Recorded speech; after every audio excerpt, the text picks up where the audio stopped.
үзэгчтэй та бүхнийхээ энэ өдрийн амгалан айлтгахыг ярих өнцөг нэвтрүүлгийн гишүүний цаг боломгийн ээлж дугаар үгээр эхэлж байна. Ингээд би энэ удаагийнхаа зочныг танилцуулъя. Ноён Зол Жаргал улсын их хурлын эрхэм гишүүн ийм хүн байна. За бидний урилгыг хүлээж авч манай өнөөдрийн гишүүний цаг боломд хүрэлцэн ирсэн танд баярлалаа. За баярлалаа. Танд баярлалаа. Тэгээд би зүгээр таны нөгөө сошиал хуудсыг их дагаж хардаг юм хүн байгаа. Тэгээд ингээ харсан та 8 сард нэлээд идэвхтэй ажилланлээ. Гол нь энэ уул уурхайнууд болон түүнийг дагалдсан гэдэг юм уу хүнд үйлдвэрийн ийм том үйлдвэрийн салбаруудыг явж өөрийн биеэр ажилласан байна лээ. 10 хоног лав. Тэгээд тэрий чинь өөрөөр чи яриулъя танд ямар сэтгэл төрөв ер нь эндээс энэ таны энэ аялал гэх юм уу танилцахын юунд та өөртөө ямар дүгнэлт хийж байгаа юм тийм ээ төрийн бодлогод цааш нь яах ч гэдэг юм уу тэ ийм байсан байж магадгүй тэгэхээр энэ талаар ч өөртөө ярилцъя гэж ингэж урьсан байгаа. За миний ингэж тоолсноор бол өөрөө нэг 8 ийм уул уурхайн газрууд за хүнд үйлдвэрийн ийм үйлдвэрүүдээр орж танилцсан байна. Тэгэхээр би зүгээр эхлээд энэ Дорногов аймагт байгаа зөвхөн тий. Тэгээ би үзэгчтэй эхлээд энэ гишүүн маань ямар газруудаар орж ажилласан юм бэ гэдгийг тавьж дурдчихъя. Тэгээд ярилцлагандаа орё гэж бодож байна. За эхнийх нь болохоор энэ нөгөө нефтийн үйлдвэр, нэрх үйлдвэр ерөнхий сайдтай хамт очиж ажилласан байна. За тэндээсээ бол Тамсхийн нефт олборлож байгаа тэр уурхай дээр очсон байна. Зүүн Баянгийн цагаан илс уурхай. Энэ юунд байдаг? Дорноговт байдаг Мон цементийн үйлдвэр. Дорноговын Алтан шир аж үйлдвэрийн парк. Баригдж байгаа юм байна лээ. Тэгээд тэр нөгөө төмөр болон нүүрс баяжуулах үйлдвэрийн ажлын явцтай танилцсан. За тэнд нөгөө нүүрс баяжуулах үйлдвэрийн амнатын асуудалтай танилцсан байна. Дорногов аймгийн Хөвсгөл сумын Айл Баян уурхай тэнд бас коксын үйлдвэр баригдж байгаа юм байна. За алаг өндөрийн антрацитийн уурхай, Соргог говийн уурхай гэх мэт 8 газар ажиллаад ирсэн байна. За тэгээд хоёулаа ярилцлага эхлэе. Та энэ ямар зорилго тавьж энэ аялал гэх юм уу энэ ажлаа эхлүүлсэн байна. Бид нар чинь Улаанбаатарт ингээл нэг шавалдаал нэг тоон дотор орсон юм шиг төгжрэл бензинийг эрүүлээ гээл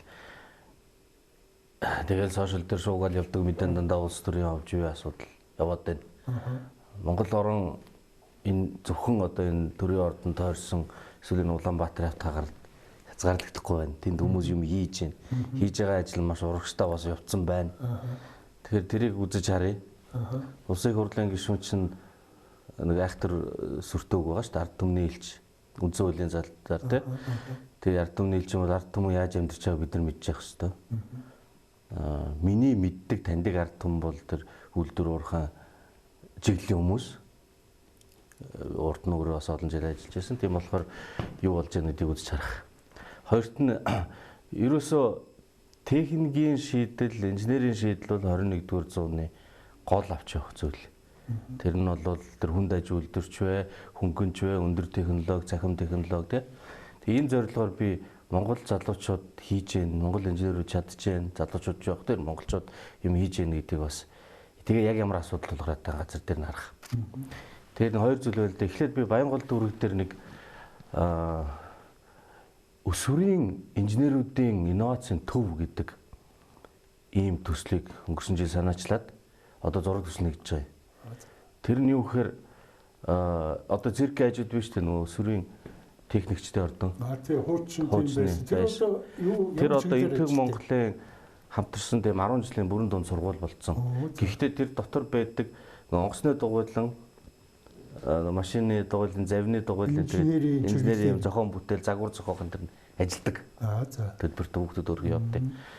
Одоо ингээд орчин цаг нүүр болоод дээрээс нөө хиймэл оюуны тийм ээ код програмчлах, роботик, дрон ингээд юм улам ийм болоод идэг. Манайхан 50 60 жилийн өмнө нэг өсвөрийн техникчдийн төв барьсан тэрнээс хойш байхгүй байгаа. Хобби центрүүд бол байна. Сайн хэрэг. Гэхдээ хөгжин чадал багтай байхгүй. Тийм болохоор энийг санаачсан. Тэгээд одоо дүүргийн тэр Баянгол дүүргийнхэн нийслэлийн удирдлагуудаа газар л айгаад байгаа. Улаанбаатар ч газаргүй болцсон. Тэгээд заавал нэг юм айл нөхөн төлөөр яаж гэр ороод газар чөлөөлж яж харах хэрэгтэй. Тэгээд тэр шийдчихээсэ гэж. Тэрний санаа нь яг хэрвээ бүр шийдэхдэггүй бол тэр альч дүүрэг төр байж болох байхгүй. Ер нь бол нэг маягийн зураг тэгээд Улаанбаатарт хүн ихтэй юм төвийн дүүрэг болгонд тийм өсвөрийн инженеруудын юм инновац хийдэг дугуйлангууд хэрэгтэй байна. Тэгээ сургуулиудаас хүүхдүүд тараад ингээд сурдаг. Энэ бол ерөөсөө монголчуудын 21-р зуунд заавал хийх ёстой, хөгжүүлэх ёстой чиглэл. Тэгхгүйгээр угаасаа энэ ертөнцид амьдрахгүй. Тэгээ тэрийг нэвтрхийх удаан хийцэн баг. За тэгээд тэр нэг хэсэг. Тэгээ тэр Баянголоор газар хайх тиймэрхүү нэг ажил жоохон байна. 8 сар нэлээ хөөцөлдөж явлаа. Тэгээд дараа нь Дорноговоор эхлэж явлаа. Эрдэнтээр явлаа. Тийш тий. Би энд оруулаг юм. Тий.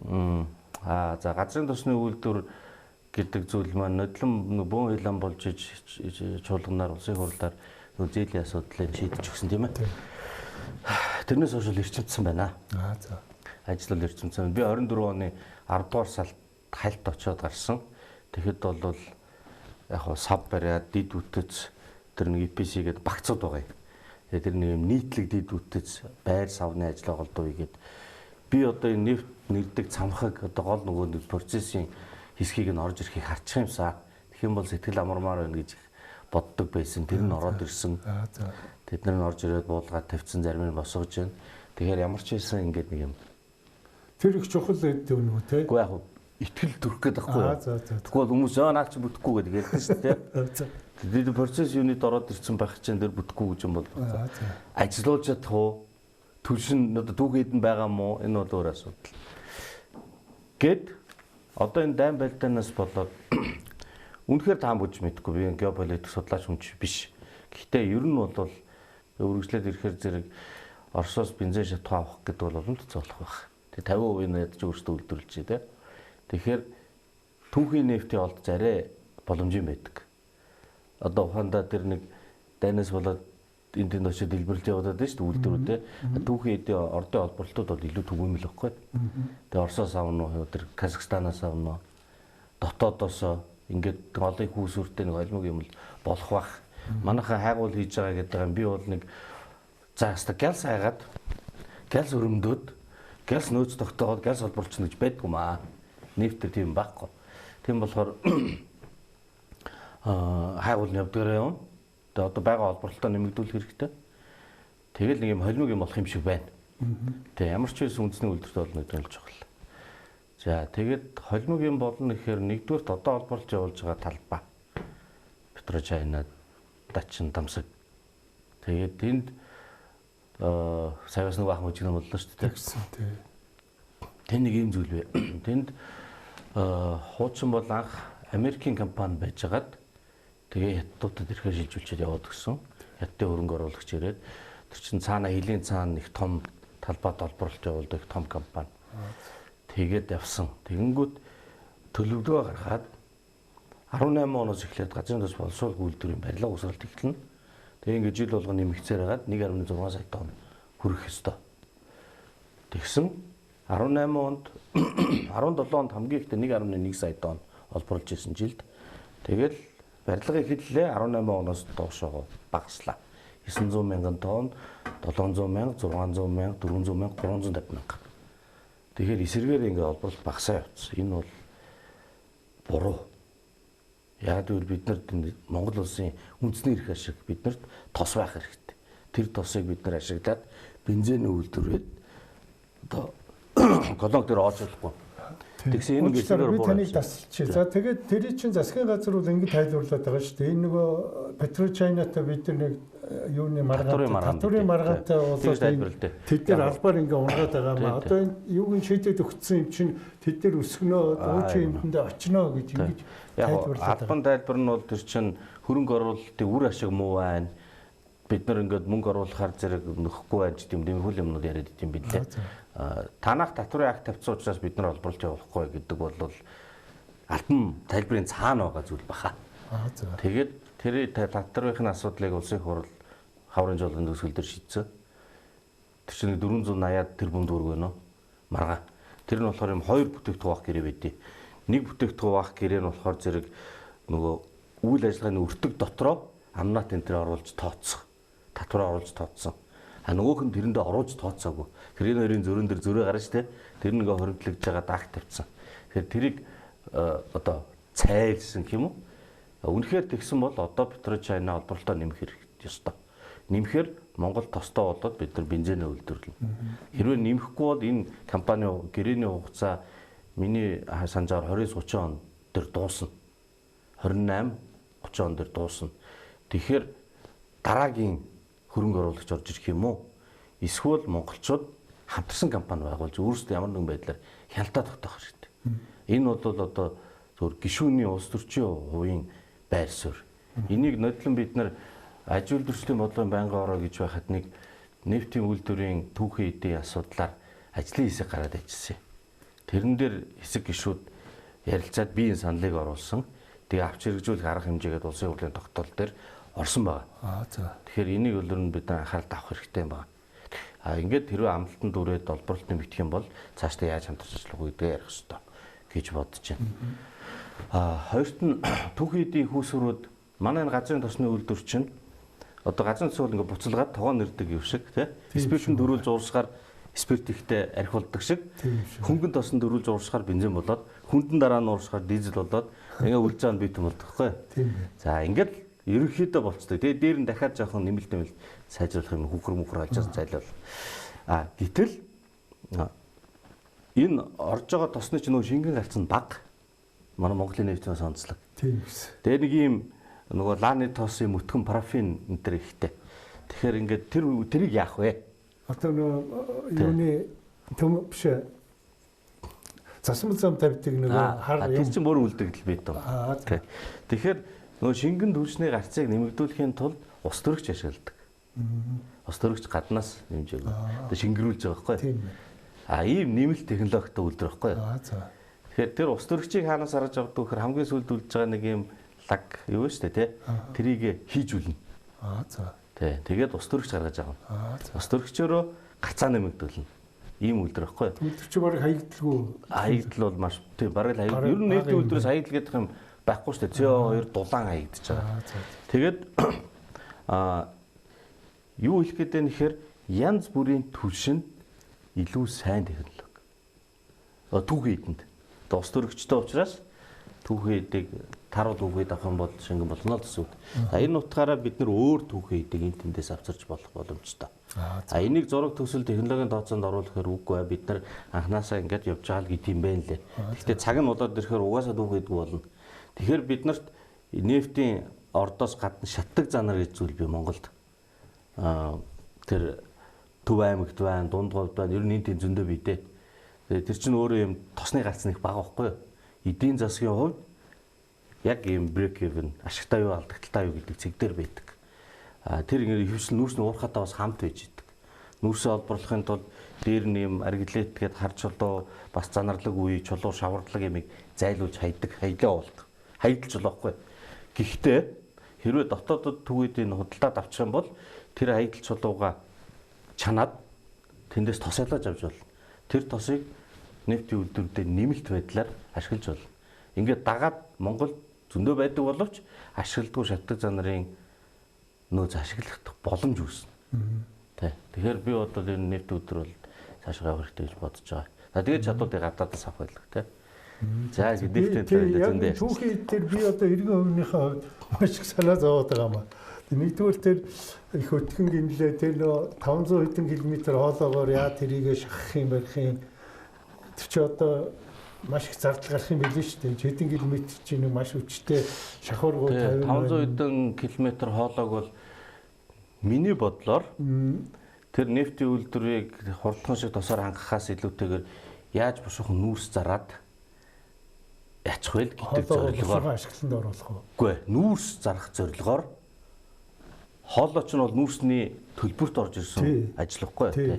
Тэгэхээр миний бодлоор бол нүүрс заргах л гол мотивац нь явуул гэж бодсон. Тэрнээс тэр юу зарах Гэхдээ аль хэзээ хоолой тавихтай биш юм уу? Гэхдээ 500 хэдэн сая доллар зарцуулаад тэр чинь одоо асар их мөнгө шүү дээ. Тэгээд дуусчлаа шүү дээ. Дууссан. Дууссан. За. Тэг үйлдвэр нь яагаад ч үгүй байж идэг. Тэгээд тэр чинь жил болгон тэр нөгөө шахуургууд нь байна уу одоо тэгээд. Тэр тэд нар ч яг бай мэдгүй тэр авч чараагүй зүгээр тэр чинь ингээд газрын юунд булаа хайцсан хөрөнгө чинь 500 хэдэн сая доллар чинь тэгэл нөгөө амортизашнд явна шүү дээ. Зардал явна тий. Өртгөн буурна.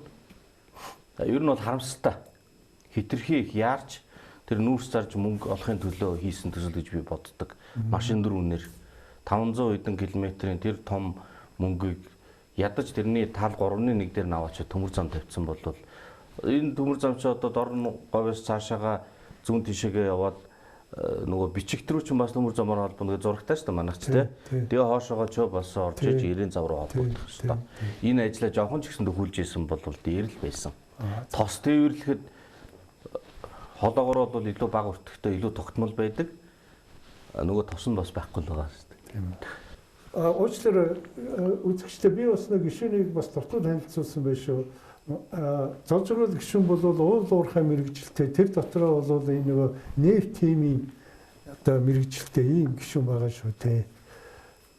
За Монцмэ Дорногой өргөн сум дээр хүлдвэр дээр очиж үзсэн. Би өөр урд нь очиж үзээгүй одон жил сонссон. 70-60-ын дээр Макийн бас том зэмийн үйлдвэр байдаг. Тийм. Тэр үйлдвэрүүдийг баригдахаас өмнө энэ уршаа Дорногой хар зам тавихаас өмнө шүү дээ би Даваа самбуу гэдэг Эрдэнэтийн мундаг геологч байдаг. Бид нар ингээд нөгөө дээж гөлтгөн цементийн түүхэд энэ төрлийн дээж мэж аваад тэргээр явж байлаа. Тэгээ олон жил ер нь тэр зүгрөө явсан холбоотой тэгээ очиж үзье гэж их удаан бодсон боловч сая боломж гарлаа.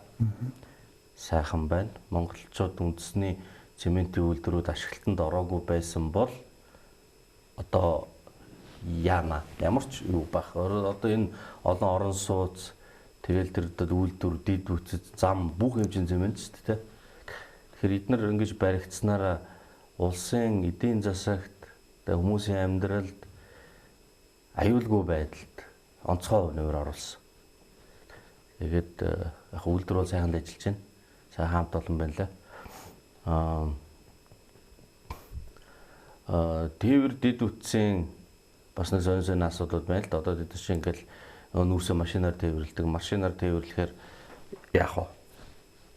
Замаар явахаар тоос уусан тий. Зөвхөн Монц имиж тэр аваар байгаа тэр баяжуулах үйлдвэрүүд янз бүрийн байгууллагууд бүгд ингээд замаар тээвэрлэж байна. Тоос босохоор малдна. Сөргөөлөж бэлчээр талхал. Тэгэхээр малчаад сэтгэл хангалуун биш бол дургуун өрнө. Тэгээ үж одоо хөрөө энэ уурхаагаас болоод мал бэлчээр муудаад ноос ноолоор тоостой болоод чанар муудаад байна гэд онтолдог. Уурхаа бол тэр нутаг дээр чинь нэг юм цэгүүдний үйл ажиллагаа байхгүй. Тэр нь бол тээврийн асуудал. Гэтэл энэ тээврийг засахын тулд бид нар яасан? Төмөр зам барьсан. Зөндөө том төмөр зам барьсан. 5 толгоогоос зүүн баян, тэгээ зүүн баян 70-60 тэгээд цаашаага сайн шанд тэгээд цаашаага энэ чинь ханги руу явчихж байгаа шүү дээ. Маш том бүтээн байгуул. Энийг бид нэг бүрэн ашиглаж чадахгүй. Яагаад ашиглаж чадахгүй вэ гэхээр Монголын төмөр зам МТЗ компани мэдлийн явж байгаа зүтгүүр одоо босоо Улаанбаатар төмөр замын замаар явж чаддгүй. Нөгөөдөл нь болохоор хоруулдгүй. Өөрөөсөө Улаанбаатар төмөр замын зүтгүүрийг тэгвэл ашиглаад 5 толгоогоос Монголын төмөр замаар ирсэн зүтгүүрийг солиод цааш наваа явчаа гэхээр зэрэг зүтгүүр олддоггүй. Ингээд одоо бид нар ачаар бол хангалттай их ингээд битүү болсон байна гэдээ байгаад байгаа. Энэ асуудлыг бид нар шийдэх хэрэгтэй байна. Энийг шийдэхгүйгээр тэр говийн бүсийн дид бүтцээ хөрөнгө оруулалтаа нөхөх. Тэгээд одоо үр шимийг гаргаж авах гэж байхгүй. Тэ. Ийм асуудал. За хоёрт нь бас нэг тэгэхээр үүслэр тэр чин тэгэхээр чи нөгөө Улаанбаатар төмөр замын чинь 50% нь Оросын засгийн газрын мэдлэг байдаг шүү дээ. Тэгэхээр бид нар Оросуудаас зөвшөөрөл авахаар заавал гарах юм байна шүү дээ. Зөвшөөрлөд авах уг нь тэр чинь аж ахуй нэгж шүү дээ. Монгол улсад үйл ажиллагаа явуулж байгаа. Гэхдээ тэр чинь Монгол улсын бид нар нэг одоо энэ тойрог төмөр замын чинь барихын тулд Оросудаас зөвшөөрөл авах гэж хэдэн жил болцсон. Одоо тийм гашуун сургамж гэх юм уу байна шүү дээ. Зөвшөөрөл гэх юм уу, яриа гэх юм уу, тэрийг бид нар хийх хэрэгтэй байна. Тэрийг хийж иж тэр төмөр зам ашигламаар. Хамгийн одоо тэр чинь ингээд босоодын хэлгээр транзит явж байгаа өөрсдөө ачааг авч мөнгө олно шүү дээ. Тэгэхээр эндээс нэг хүн орж ирээд ингээ явах гэхээр зэрэг зохицолт хийх гээд төгшөөгөөд байгаа байхгүй. Тэрэн дээр бид нар заавал гарч болох л шүү дээ. Монголын нутаг дээр явж байгаа Монголын төмөр замж хамтарч ажиллахаас өөр арга байхгүй. Энэ асуудлыг бол ярих хэрэгтэй байна. Хоёрт нь төмөр замтай ярих нэг чухал зүйл бол зорчигч тээвэр. Улаанбаатар төмөр замтай ярих зүйл. Тэгээд Монголын төмөр замтай бас ярих зүйл. Одоо 5-7-оос гашуун сухад руу нөгөө рел бус шиг ийм зорчигч явж байгаа. Одоо нөгөө нүүрс тээврийн гол чиглэлөө шүү дээ. Тий. Бага хэмжээгээр. Дорноговь, Өмнөговь энэ аваар чинь одоо за 20 мянган ийм юу байна. Ажлын байр. Тэгэхээр зөвхөн шинээр бий болох боломжтой. Одоо ер нь байгаа. Одоо бий болцсон байгаа. Тэгэхээр энэ хүмүүс чинь байнга ингээд наашааш явж байгаа. За дээрээс нь шинээр үйлдвэрүүд ашиглалтанд орж байгаа. Газрын тосны үйлдвэр. Орона. Тэгээд тэр Алтан ширээ тажиулдрын парк. Айл Баянгийн уурхай үйлдвэр станц. Ингээд тэр бусад уурхаанууд. Ингээд бодоход миний цээж баримжаагаар бол 3000 хүн шинээр бий болох. Тэгэхээр эдгээр чинь ингээд тээврээр явна, ажилдаа явна. Одоо бол жишээ нь ингээд сайн шанд дээр буучаад тэндээс шинэ Айл Баян руу төмөр замаар холбогдсон. Тэгсэн хэрнээ тэрүүгээр бол явахгүй шүү дээ. Шанд дээр буучаад машинаар явж байгаа байхгүй. Тэр өмнө бол тэгэл машинаар ч айгүй хэцүү хоол. Тэгээ машинаар явхаар нөгөө замын үүд Улаанбаатар хоёрын хооронд чинь яадаг үлээ. Гол одоо манай ачаа хэргэлдэж байгаа том машинууд явна. Том тракууд явхаар гүйц төрүүлэхэд тэгээд хайрын аваар бас зөндөө болж байгаа. Тэгэхээр энэ хүний амь настай холбоотой дээрээс нь олон хоног уурхай дээр ажиллаж байгаа ажилчдын тав тух шинэ ядарсан хүн олигтой ажиллаж амарч чадахгүй тий. Тэгээд уурхай үйлдвэрийн нэг гол давуу тал юу гэхээр зэрэг дэд бүтэц хөгжих эдийн засгийн утга учирыг олгож байгаа байхгүй Монголд. Уурхай үйлдвэр байхгүй бол одоо Дорноговь аймгийн 70-60 сумын одоо мэдгүй тэр хөвсгөн сумын тий ард түмэнг төмөр замаар тээвэрнэ гэж хизээж байхгүй эдийн засгийн утгаар. Тэгэхээр одоо энэ ард түмэн тээврээр зорчигч тээвэрлэх боломж нь бас гараад ирсэн. Тэр төмөр замын хөрөнгө оруулалтыг Монгол улс хийчих гэсэн. Тэг ингээ ярих хүмүүс шоолдод идэв. 20 дугаар зуунгүй тэг яа 20 дугаар зууны тэр байгаа юм аа ашиглах хэрэгтэй шүү. Бидний монголчуудын амьдрал тийм биш шүү. Тий одоо Бака бид тэр урдан гал тэргийг барьж сураагүй байхад бол тэр байгаа юм аа одоо удаан ч гэсэн тэгэл явж байгаа. Удаан ч гэсэн явна. Тэгээд эн чинь эргээд хэрэглээд ирэх тусмаа сайжрах ёстой. Ердийн гал тэр ердийн төмөр замаар 150 км 200 хүртэл явна. Бүр хангалттай урд байхгүй. Тэрнээс биш бид нар тийм өөр одоо соронзон сумын юм бодох хэрэг байхгүй. Тэгээд гэтэл эсэргээрээ зорчигч тээврээ бууруулад байна.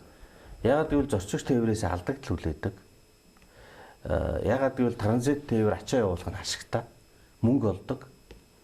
Монголчууд эн чинь нөгөө нэг улсын ийм байгууллага шүү дээ. Тэгэхээр тийм байгаа юм бол нөгөө хүмүүстэй үр ашигтай явах хэрэгтэй.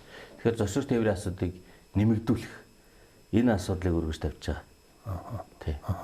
Тэгээ уурхайчд цаашаа ингээд баруун тийш Өмнөговь ер нь бол ингээд ажилчдын роструудаас ахуулаад тэгэл төмөр замын тээвэр бол явж өгсөн. Тийм. За дараагийн таны очсон объект болохоор энэ нөгөө Алтан ширээ сумдах аж үйлдвэрийн парк гэж юм лээ. Тэгээ энд чинь төмөр болон нүүрсийг баяжуулах үйлдвэрүүд баригдаж байгаа юм байна. 2 жилийн дараа ашиглалтанд орох юм байна гэж таны ярианаас би ойлгосон. Тэгээд энэ дээр гишүүний би нэг надны эргэлзээ байдیں۔ Тэр нь юу гэхээр би дээр үед одоо нэг 7-8 жилийн өмнө болчихоо энэ ER нүүрсний уурхайн одоо захирал байсан хэн Бацангил захиралтай ярилцлага хийж хахад над нэг тийм тайлбар өгсөн. Юу гэхээр энэ коксыг бол бид нар чинь кокс үйлдвэр барьна гэж ярьдаг тий. Кокс чинь болохоор тэр ган хайлуулдаг үйлдвэрүүд өөрсдөө хийдэг юм аа. тэр нөгөө гангийн одоо тэр стандарт болгонд нь зориулж тэр коксыг чи одоо янз бүрийн стандартаар хийдэг юм а. Тэрнээс тэгэж энийг гадна кокс хийчихэд тэрийг тэр үйлдвэрүүд авахгүй. Яг тэгэхээр тэр гангийнхаа стандарт тэр олон юун зориулсан тустай байдаг учраас гэж тийм тайлбар хэлж ийсэн. Тэгэхээр бид нар одоо энэ кокс үйлдвэр Монголд барих ач холбогдол байгаа юм уу гэд тэн дээр би эргэлздэг байхгүй. Тий, ер нь яг ингээд хүн болгон чи өөрийнхөө бизнесийн загвар үзэж харсан юм дээр тулгуурлаад дүгнэлт гаргаж байгаа. За. Энд нэг бат гэдэг хүн ийм байдлаар юм хийж байна. Тэнд одоо пагам тийм байдлаар хийж байна. Тэгээ пагам юм хийг л дээ. Тэр чинь тэнэг хүн биш байхгүй. Тийм л байна. Пагам бол бизнесээ хийж байгаа. Тэгэхээр одоо өмнөөс нь нэг санаа зовоод яах вэ? За. Тэд нар чинь бол хэдэн зуун сая долларын тэрбум долларын хэмжээний юмуд хийгээд байна шүү дээ. Тэгсэн. Тэгэхээр яг хоосон газар дээр огт судалгаагүй мэдгүй байлгүй. Тэгээ цааталтаа таны ярьж байгаа тэр үйлдвэрлэгч, хөрөнгө оруулагч борлуулалтын сувгаа олж харсан л байгаа л да. Гангийн үйлдвэр, коксын үйлдвэр энэ ингээд цогтой байдаг нэг гол давуу тал нь энэ үйлдвэрүүд чинь хамт байж илүү хүр ашигтай болно. Одоо ингээл нэг түүхэд ингээд хамт левел ашигтай болдгоо шүү дээ. Ядчил тийм логистик тэгээд эрчим хүчний интеграц одоо илүүдэл дулаанаа ашигладаг тий. Цаад утгаараа нөгөө хөлөмжийн ялгарлалт нь ч буурна хамт байх юм бол. Тэгээд тэр утгаараа ингээ хамт байдаг. Хамт байдаг тэгж л ирсэн гэдэг нь заавал хамт байх ёстой гэсэн үг бол биш. За. За тэгээд энэ нэг нүүрс баяжуулах үйлдвэрүүдийн нэг зовлон ярьдаг юм аа. Одоо тэр баяжуулагчтай холбооны захирал гэж одоо хүн манай нэвтрүүлгээр орж ирээд ярьж идэг. Нүүрсийг аваад баяжуулъя гэхэд давхар амнаат нь бид нэр унцдаг юм аа. Тэгээ энэс болоод одоо би буруу санаагүй 8 гэлөө 18 хөрхийн нэг тийм жижигхэн үйлдвэрүүд одоо өөртөө ажиллахгүй хаалгаа бариад авах 10 жил болж байгаа. Тийм ярьдаг юм билий. Тий. Өөрөө бас тэрийг очиж үзсэн байсан тийм. Баяжуулах үйлдвэрүүд дээр нэг зовлонтой асуудал байгаа. За ингээ хувийн компаниас бол түүхийдээ аваад баяжуулаад зарж болно. Тэн дээр амнаа төлөөд байт юм уу? Яг бодлож авах та. Үгүй эн чин томьёогоороо бол уурхаа амнаа төлөөд борлуулсан нүүрсэн дээр амнаа төлчихөж байгаа шүү дээ. Тэгэхээр баяжуулах компани дотоодод боловсруулах амнаад гэж төлж байгаа. За нэг удаа тэр нь бол багтай. Тэгээд дараа нь бүтээгдэхүүнээ экспортод гаргахаараа дахиад бүтэн амнаад төлнө. Тэгээд тэр төлсөн нийлбэр дүнгээсээ уурхаач нь бас төлсөн байгаа шүү дээ. Уурхаагаас авах үнэнд нь шингэсэн байгаа байхгүй. Тэрийг хасуулж нөхөж авах томьёотой. Тэгээд тэр нөхөж авч чаддгүй юм шиг байгаа. Тэгэл гомдлоо. Гэхдээ ерөөсөө тий амнаатаас болоод болохоор ингээд давхар төлөөд идэл гэж ядсан юм байна. Тэр мөрдөгдөх ёстой л асуудал. Тэрнээс ч юм болоод шүүхтэр маргаан үсгэд яваад байдаг шүү дээ. Тийм байна. Би тэр нэрийн өчнө бас давхар хамнаатанд л баригдсан юм байна зайлуул гэж байна. Хоёрт нь тэгэхээр ер нь энэ төвөгтөө ийм ажиллагаа нь яагаад тэгээд идэв би ойлгодгүй. Ерөнхийдөө бол үйлдвэрүүдийг гацаах гэсэн л хэрэг зорж байгаа. Яг гэдэг. Харин тийм. Хоёрт нь бас нэг гацаадаг юм нь нөгөө төрийн өмчийн компаниас одоо нүүрс юм уу төмрийн өдөр аваад би сайжруулад баяжуулна чинь сайжруулах гэсэн үг шүү дээ. Тэгээ илүү үнэргээд зарья. Тэр оронд нь хэдэн хүмүүс ажилтаа ингээд амьдралтай байг. Гэхдээ төрийн өмчийн компани танд зарахгүй. Төрийн өмчийн компани хуулиараа биржээр арилжаална. Тэгтээ хил нөхцлөөр одоо бирж дээр байгаа нүрсийг бүгд найрамд хятад ард улс руу оруулаад тэндээс нь би очиж аваад буцаагаад Монголд авчирч 1000 км дээвэрлж байгаа баяжуулна. Тэгээ буцаагаад зарна тийм гэж байх үү? Тэгээ баяжуулах үйлдвэрүүд зогсцсон. Тийм. Тэгэхээр энэ үйлдвэрүүд ажиллах ёстой. Энд чинь зөндөө их хөрөнгө оруулсан, зөндөө олон хүний аж амьдралын асуудал байгаа. Сая ашигт малтмлын хуулийн нэмэлт өөрчлөлтөн дээр биржийн борлуулалтыг экспортод зориулж гэдгийг экспорт гэдэг үгийг авсан байгаа. Буюу одоо дотоодод борлуулахаар худалдаж авч болно гэсэн үг. Тэгэхээр энэ өөрчлөлт яг хэрэгжих шатн дээр одоо процедур нь ягаачгүй байна л да. Хуулинч батлагдаг байгаа шүү дээ. Тэгэхээр энэний дараа энэ намраас арай нааштай болох болоо гэж бодож байна. Би энийг одоо 2 жил ярьсан. Тэгээ ярихаар одоо ашигт малтмлын хуультайгаа нэг мөсөн цогцоор нь оруулж ирнэ гэдэг ингээд тий. Тэг ингээд цаг алдаад одоо тэгээд сайдын оруулж ирээд нэг баахан шүүмжлүүлээд буцаагаад тэр мөн үү те? Мөн шүү дээ. Тэр хуулийн дээр баяжуулах үйлдвэртэй холбоотой 3 дахь нэг тэг орж ирсэн нь баяжуулах үйлдвэр барихын тулд тусгай зөвшөөрөл эзэмшнэ. Тэгээд тусгай зөвшөөрлөөр яах гэж байгаа гэхээр зэрэг одоо гээд байгаль хүнд хор багтаа хянана гэдэг. Тусгай зөвшөөрлөөр яндаггүй штэ. Стандарт байдаг. Тэрийгэл мөрдүүлдэг. Тэгээд байгаль хор хүнд хортой байхгүй хянахын төрийн үүрэг. Тэгээд тусгай зөвшөөрөл гэдэг бол зөвхөн тэрийг ингээ хийхин тулд чам тусгай зөвшөөрлөг үнгээд бас нэг даргын гараа үсэг. Тэгээд тэр даргын гараа үсгийг хийхин тулд нэг хэдэн шат процедурууд байж таарна. Тэднийг бэлтгэж өгдөг хүмүүсийн гараа үсэг тэгээд бүү мөнгө, бөөн төвөг. Ерөнхийдөө үйлдвэрлэлийн эсрэг бодлого явуулж байгаа Монгол улс. Харин тэгээд ингэж болохгүй. Одоо тэгээд та бодвол одоо энэ хийсэн дүгнэлтээ одоо ажил хэрэг болгоо энэ бүх саа татварыг одоо арилгах хэрэгтэй тийм үү дотроо бодж яваа байх. Тийм үү одоо тэхийн тулд та чинь их хурл дээр одоо гишүүдтэйгээ ажилтдаг тийм үү тэр хэдтэй энийг зөв ойлгуулах их том ажил таныг хүлээж байна уу? Одоо энэ төмөр замынхандаа ярмаар байна. Энд чинь нөгөө салбар дундын асуудал байхгүй. Энээс чинь одоо нөгөө үйлдвэрчилж байгаа холбоотой. Хоёр төмөр зам одоо хоёр удирдлагатай хоёр өөр төмөр зам байна. Сайн нийтэр хүнд үйлдвэрийн дэмжих тухай хууль гэж олон жил бэлтгэж ярьсан зүйл байгаа. Тэгээ энэ асуудал дээр орно. Тэгээд сайн нийтэр амнатын асуудал байна тий.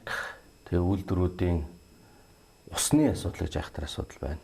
Тийм байна тий. Нэг зүйлийг би хэлмээр байгаа. Одоо ялангуяа говьд байгаа тэр үйлдвэрүүдэд усны хэрэглэн дээр бид нар онцгой анхаарч байгаа хэрэгтэй. Үнэн хэрэг дээрээ монголчууд бас тийм тэнэг хүмүүс биш. Одоо тэр уулдвар уурхай явуулж байгаа тэр Алтан ширээтэй аж үйлдвэрийн парк. Айл баян гэн тэр Кокс цахилгаан станц. Цахилгаан станц бүгдээрээ цахилгаан станцтай хамт. За. Нүүрс коксжуулах үед дайвраар гардаг хий шингэнийг шатаагаа цахилгаан гаргаж байгаа байхгүй. Эднэр тэр цахилгаан станцыг хөргөхийн тулд нөө одоо манай 4-р цахилгаан станцын том уураа нэг замхаг гэдэг шүү дээ тий. Уур ус ингээл яасан. Одоо тийм юм байхгүй. Одоо бүгдээр агарын хөргөөртэй. Агарын хөргөөр нь арай их цахилгаан хэрэглэн сэнсээ эргүүлэх гэж. Гэхдээ усны хэрэглээ баг та. За энийг ингээ монголчууд хэрэгжилж байна. Ухаан удгийн цахилгаан станц байна. Тийм байлээ. Тэгээд сая дээр Мон цемент дээр очсон. Мон цемент үйлдвэр чинь өөрөө цахилгаан станц. Тэр их хөөрхөн. Цемент шатаах хооронд шоончлуу шатаах хооронд их дулаан ялгардаг байхгүй. Тэрийг цахилгаан болгочдөг. Тэгээд тэнд бас юм агарын хөргөөр завхны тосон цэнгэл цахилгаан станц баригдсан. Тий. Одоо Сэлэнгэд цахилгаан станц баригдаад ашиглалтанд орж байна дараа. Тийм байна. Бүгдээр агаар хөргөөртэй. Тэгэхээр усны хэрэглээг аль болохоор бага байлгахын төлөө явж байна. Энийг монголчууд сурцсан байна. Гэдгийг би сонсож хэлмээр байгаа. Тэгээд энэ хаягдал ус одоо нөгөө үерийн усыг цуглуулж ашиглах те иймэрхүү юмнууд дээр усны төлбөр дээр уян хатан байх хэрэгтэй байна. За нэг ийм зүйл бас хэлчихмээр байна. Тийм. За та энэ уул баян ярьчлаа. Энэ алаг өндрийн антрацитын уурхай гэж та орсон байна. Сор говь уурхай гэдэг энийг хоёр уурхай ч одоо ямар зорилттой уурхайнууд байна. Яг нь ер нь нүүрс олборлж экспортлол зорилттой шүү. Тэгээд тэр сонир имэйл дорн говийн дээр байсан чинь ямар ч олон янз янзын нүүрстэй. Одоо коксч нүүрс байна. Баг дэгдэмхийтэй сайн нүүрс байна. Өндөр дэгдэмхийтэй коксч нүүрс байна. Тэгээд антрацит гэдэг чинь бүр одоо дэгдэмхий буюу тортоггүй шахуу юм. Хар одоо карбон нөхгүй. Тэг ийм олон. Чи баг кокс гэж ойлгож болох уу? Кокс биш. Коксоос илүү дээд чанар. Хэрэглээ нүүр. Коксын хэрэглээ их өргөн антрацит баг. Тэгээ ийм олон төрлийн нүүрс ингээд нэг том машин байд юм байна. Тэрийг нь геолог утгаар бол сонин газар. Үнэхээр баян нутаг. Тэгээд тэндээс нэг сонирхолтой зүйл нь яг би антрацитыг яагаад зориулж очиж үзсэн гэхээр утаа багтаа нүүрс. Одоо амар илчлэгтэй юу одоо 100хан зүйл төлж болохгүй бах тий. Тэрийг ясаар гадаг. Одоо ингээ байгаль дээр ингээд хэдэн төрлийн нүүрс байдаг байхгүй юу? Хөрөн нүүрс, тэгээд чулуун нүүрс, тэгээд антрацит. За тэр жолооны нүүрс гэдэг нь коксчих нүүрс. Тэр дотор байгаа. Тэр нэг металлургт хэрэгэлдэг. Антрацитыг болохоор металлургт хэрэглэнэ. Өөр бас юмнууд хэрэглэн, химийн юмнууд хэрэглэн, нөгөө шүүлтүрийг төвчүүлсэн нүүрс энэ төр гэдэг юм хэрэглэн. Тэгээд утаагүй төвшөнд хэрэглэдэг. Яагаад тэгэхээр зэрэг хамгийн хөгшин нүүрсний юм гялгар хар одоо карбон баггүй юу? Тэр залуу энэ хүрэн нүүрс чинь болохоор зэрэг карбон дотор шороо, ус, тос, хий одоо ингээм олилцсон гэсэн. За тэгээ энэ утаагүй төвш Монголд байгаль дээр байдаг. За тэр нь бол супер утаагүй төвш маш бага дэгдэм хит. Хятадаас хагас кокс гэдэг өнгөрсөн жил оруулж ирсэн. Энэ жил ч оруулж ирсэн. Энэ жил оруулж ирэх юм гисэн. Тэр төлшний тэр тортог гаргадаг дэгдэмхийн тэр нэг 10-12% орчим. Тэр бол маш бага гэсэн үг. Харьцангуй бага гэсэн үг. Багнуур бол жишээ нь тэр нь 40 байхгүй.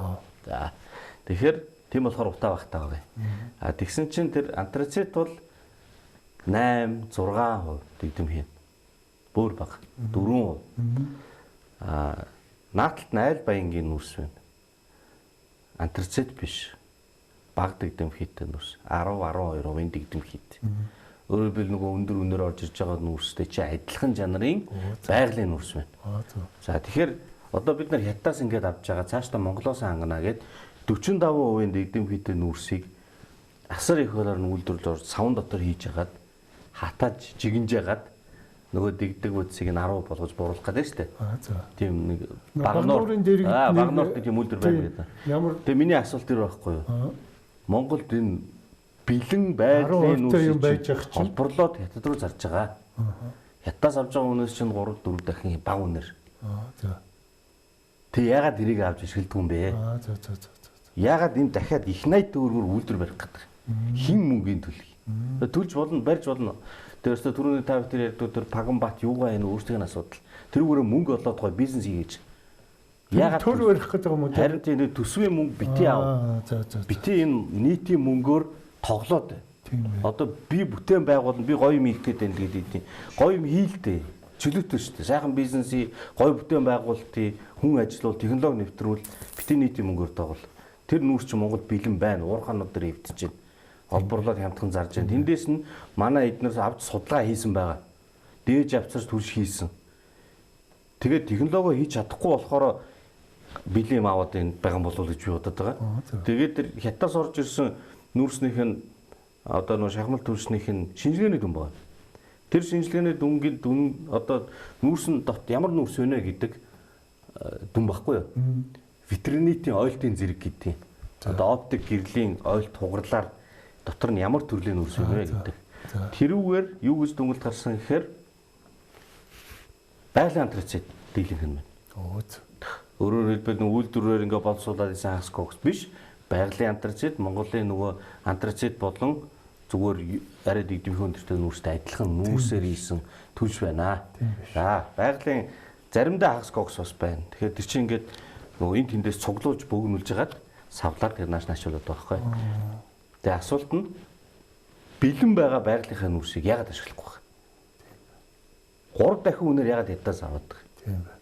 Бэлэн байгаа байгалийнхаа нүүрсийг ашиглахгүй яагаад байгаль дээр байдаг өөр нүүрсийг боловсруулж их найд өөрөөр үйлдвэр барих гэдэг зүйлийг хариулах хэрэгтэй. Тийм байна. Одоо би өөрөөр чи сая тайлбарлаж ойлголоо. Та нэг тэр үйлдвэрийн тэрийг бас нэлээд тий шүүмжлэлтэй бол хандаад ингээ яриад ийдсэн. Би тэр чи яга ингэдэм болдоо гэд ойлгохгүй явж исэн юм байна. Сая ойлголоо тий. За та тэгээд энэ олон уурхаануудаар ороод ингээ үйлдвэрүүтэй танилцчаад ингээд бүгдийн нэг уриалан дуудаад нэг уулзалт хийя бүгдөө гэд тэгсэн байгаа. Тэгээд нэг уулзалт хийсэн байна лээ.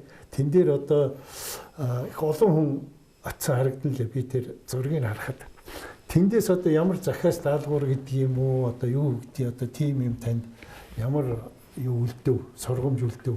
Одоо нөө хүнд үйлдвэрийг дэмжих тухай хууль дээр ер нь санал дүгнэлт гаргах хэрэгтэй байна. Тэрэн дээр бид нар ажиллаж байгаа. Бас санаан зовж салбарын яддаг хүмүүс орж ийн л да. Ирсэн баг тийм. Тэгээд юм үйлдвэрлэдэг хүн одоо юмдаа эзэн болно. Үйлдвэр уурхаанууд ингээ баригдчихээн гэдэг чинь монголчууд нутагтаа эзэн болж байгаа л хэлбэр. Одоо яг тэр харагдаж байгаа байхгүй эзгүй ингээд дасартам нутаг гэл ингээд идэг бидний амьдрал хэцүү байна гэдэг идэг хөгжий гэдэг те. Гэтэл ялангуяа дорногоо өвчин дид үтс нь маш сайн болж шít. Миний хар цаар үүн гоос илүү болох нэ. Ягаад гэвэл үйлдвэр бол уурхаагаас илүү тогтвортой байдаг. Тэгээд тэрийг дагаад бусад юмнууд нөгжин. Тэгэхээр тэнд ингээд бид нар нутагтаа эзэн болж байна. Малчтын гомдол санал бол тээвэр логистикийн асуудал. Тэгэхээр тээвэр логистик яаж зөв хийх вэ гэдэг маш түрийн бодлого байна шүү дээ. Тэгэхээр энэ дээр санаа зовж байгаа хүмүүс одоо иймэрхүү өнцгөр бид нэлээд ярьж байна. Тэгээд төмөр замтаа ярих хэрэгтэй юм байна. Эрчим хүчтэй ярих хэрэгтэй юм байна. Энэ бол салбар дундын асуудал байна. Тэрнээс яг үйлдвэрээ тусдаа бол бас биш. Энэ хүнд үйлдвэр дэмжлэх хууль дээр салбар дундын асуудлыг бас яаж тусах вэ гэж байна. Эрдэнэт рүү нэг бас нэлээд хэд үйлдвэрүүдээр явсан. Тэгсэн байх тийм. Химийн үйлдвэр, хүхрийн үйлдвэр барьсан ажиллаулж байна. Тэр чи одоо нөгөө Францын төсөл төр чухал айхтар гоё юм хийхээр боллоо гэл зарлаад байсан. Тэгээд тэр хүхрийн үйлдвэрийг болох юм байна. Хүхрийн үйлдвэрийг болох юм. Тэрийг нь бариад ажиллуулсан байна. Оо за. Яг хоо жижиг төр үйлдвэр гэхдээ бол монголчууд юм сурч байна. Нөгөө жисийн овоолго дээрээс ингээд борооны усаар гарч ирээд юм ногоон ус одоо нуур цөөрөм үүсдэг. Тэр нь бол шууд байгальд хайж болдгоо стандартад нийцэхгүй хортой. Тэгээ ингээд яахаа мэдгүй айгүй төвхт хаядлын далн руугаа явуулдаг байсан. Тэрийг нэг залуучууд борооны дээр ногоон усыг нь цахилгаан юмын аргаар зис болгоцсон. Тэгээ усын цэвэрлээд бөөгчдөг. Хөөрхөн бизнес гой үйлдвэр ажиллаж байна. Нөгөө хүхрийн хүчлээр уусгадаг 3 төсөл байгаа шүү дээ. Тэр 3 нь хөрөнгө оруулалт хийгээд ингээ барьцсан олон жил тогтцсон сайхан үйлдвэрүүд байна. Одоо их орох үү тэр. Ачаад их эрдэм нь нөгөө зис эрдний хувь. Энэ бол ингээд хин яаж барьсан хэний мөнгө ингээд хэрүүл хийх нь бол дараагийн асуудал. Энэ монголчуудын мөнгө бид нар үйлдвэр барьцсан, ажилуулсан, олон жил ажилласан, баг хамт олон болсон энийг цааш нь тэр эрдэнтийн овоолгыг яаж зохицуулж хуваарлах ёстой юм. Тэрийгэ тохироод доктортой ажиллаж мөнгө олж улсын төлөвлөлтөд татах хэрэгтэй. Тэгээ энэ дээр бол тийм тохирог бол яралтай хийж зохицуулах хэрэгтэй байна гэдэг л зүйлийг олж харсан. Эрдэнтийн нэг онцлог нь юу гэхээр зэрэг чинь том төрийн өмчийн компанитай ингээд суурилсан те. Тэгээд харж байхад ер нь ийм улс төрийн томилгоонд хүмүүс маш их сэтгэл хангалуун биш байна. Насаараа ажилласан, мэрэгжлийн сайхан хүмүүс байгаад идэг. Өөр хүмүүс очиод дарга зэрэг болоод идэг. Яаж байгаа юм гэхээр намын томилгоо гэдэг. Тэгээд энд бол хүмүүс маш их сэтгэл хангалуун биш байгаа. Ер нь уулзсан хүмүүс, говьдчдэр, хангаайтчдэр би эрдэнэтэд нэлээ явсан, өвсгөлөөр нэлээ явсан. Дорн говоор явлаа. Одоо би ховд руу бас төлөвлөж байгаа.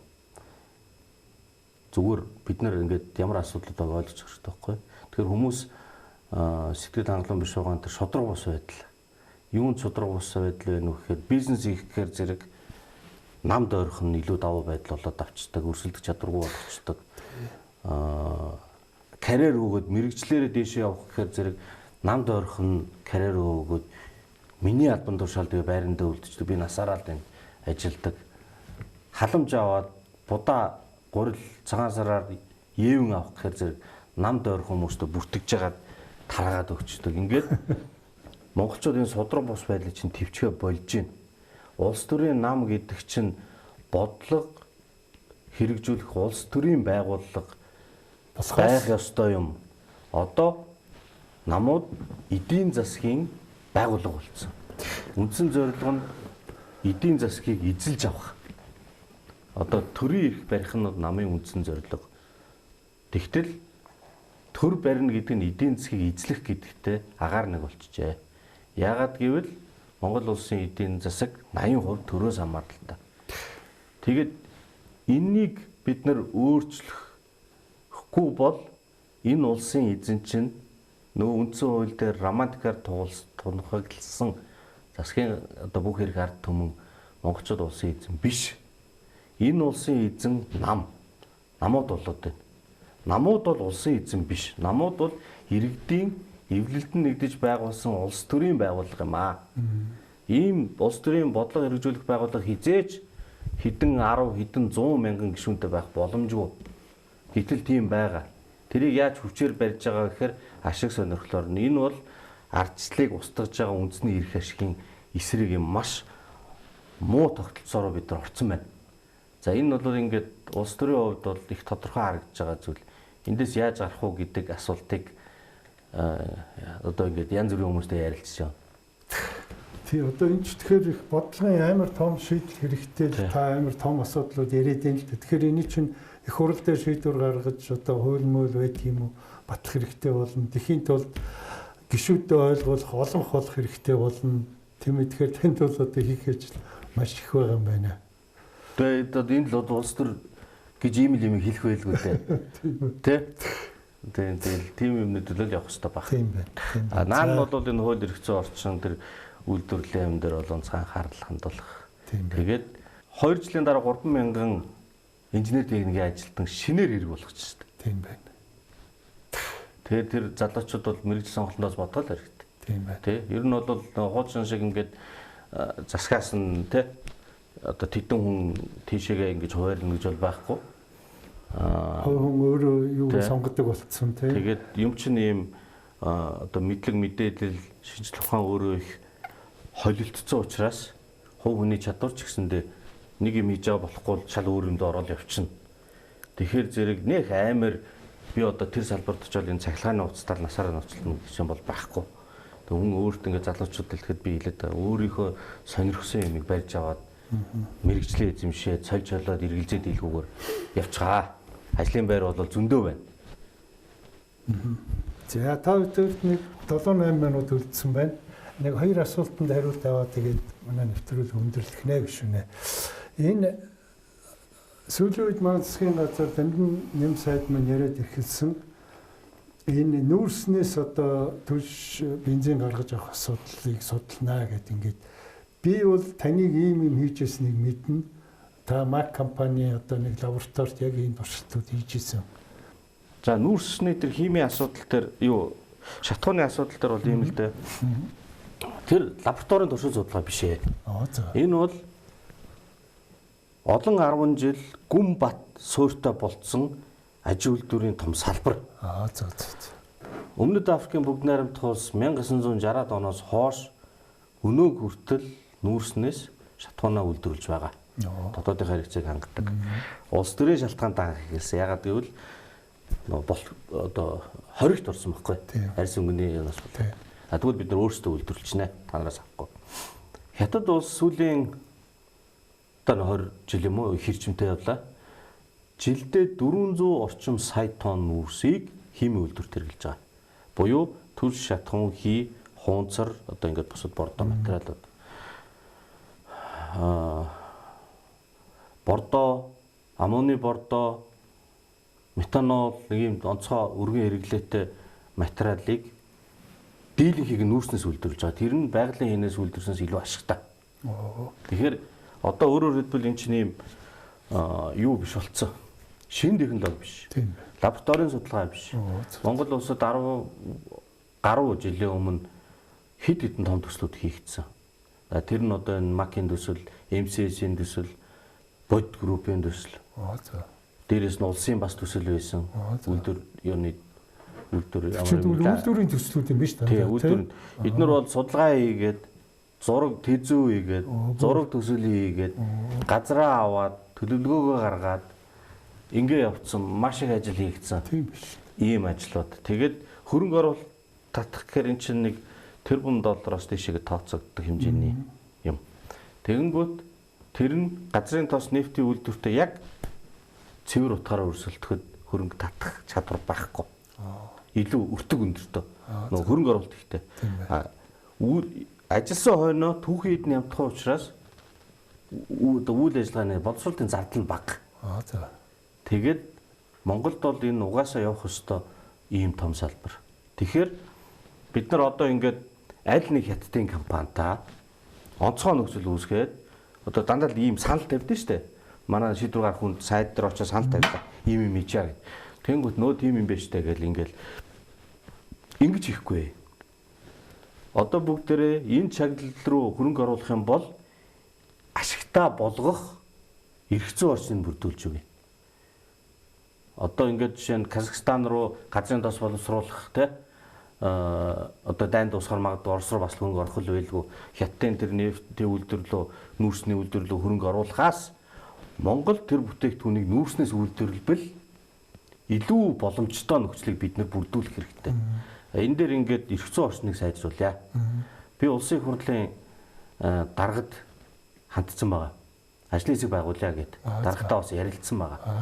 Тэгээ хэд хэдэн гишүүдтэй эдийн засгийн байнгын ороо Монгол Ардын нам ажилласан нам ингээд босод тэр их хурлд байгаа намын төлөөлөлтөд сан солилцсон байгаа. Тэгээ бид нэр ийм одоогоор албачаагүй альбан бус групп бол үүсгэсэн. Бидний хийх сэдв бол тэр нүүрсний химийн бүтээгдэхүүн шатан үхийн үйлдвэрлэл бол Монгол улсыг 21-р зуунд авч явах хамгийн гол салбаруудын нэг мөн. Энэ дээр ингээд албан байдлаар албачуулаад ажлын хэсгийг баталж өгөөч гэдэг их хурлын даргаас хандсан байж байгаа. Тэгээд энэ дээр ажилласан юмнууд байна. За. Баярлалаа. Манай нэвтрүүлгийн цаг яг өндөрлөө. Тэгээд бидний өнөөдрийн ярилцлага таны одоо энэ ярьсан юмнууд бас манай үзэгчдээс өгөөчтэй мэдлэг нэмсэн, мэдээлэл нэмсэн ийм болсон байхаа гэж найдаж байна.